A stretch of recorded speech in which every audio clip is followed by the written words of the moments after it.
Are you using AI tools in your content creation process? If so, you definitely want to avoid these big 7 mistakes that we see people making all the time. Number 1, over-reliance on the tools. Whenever you use these tools for anything and everything in your content creation process, they're gonna sound a little generic. It's gonna lose your personal touch.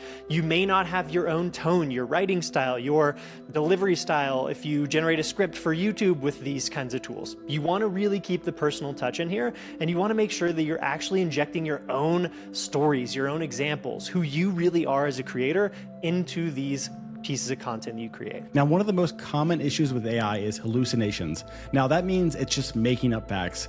Really, when you really think about it, a lot of these AI chat models are just really advanced autocomplete. So they'll make up facts and events and things like that in your content that sound real, but they'll actually be completely made up. This is why fact checking is so important in your content when you're using AI. You definitely want to read the whole post, make sure everything's correct, and add your own touches and flares, just like Ryan said. And this comes back to not editing your content. You really do need to take time with anything you generate using AI. If you're generating a first draft blog post, you want to really spend that time. Do the fact checking, yes, but also spend the time to really weave yourself into the actual article. You're gonna have examples, you're gonna have personal stories, ways that you can put yourself into your content that you create with AI, and it's going to really bring the piece all together. Now, this goes back to what Ryan just said.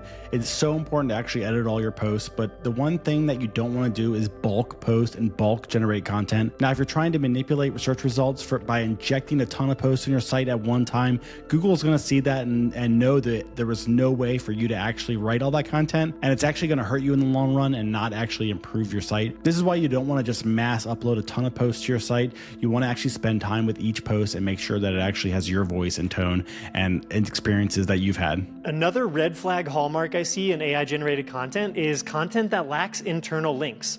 Your blog, your website, it's a real living, breathing organism, and when you don't have internal links that direct readers around to other pieces of content on your site, that's a really big red flag that really just creates orphan content, and that content does not stand a good chance of actually ranking well. It's not doing much to actually help you, and again, these tools, you want to use them to help you.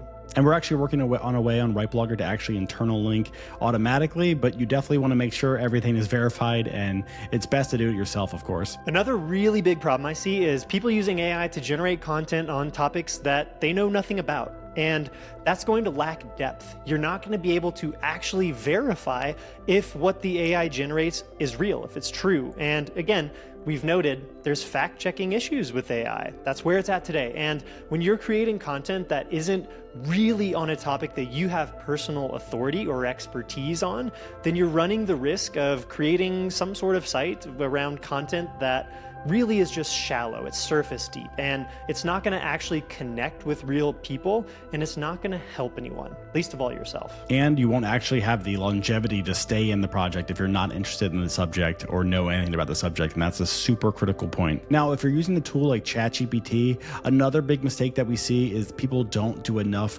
prompting. This is actually going to be what you write to the chatbot. Now, for example, you can say, write me a blog post about how to travel to Italy.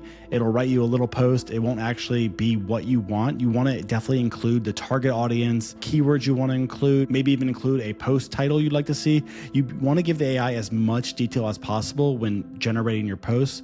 Now, on RightBlogger, of course, we handle most of this, and that's why we have all these fields and have it really easy laid out so you can easily generate content with ease. And those are some of the most common mistakes that we see with people using AI writing tools in their workflow for creating content. And if you enjoyed this video, definitely like and subscribe, and check out this other video here if you enjoyed it. And thanks for watching. See ya.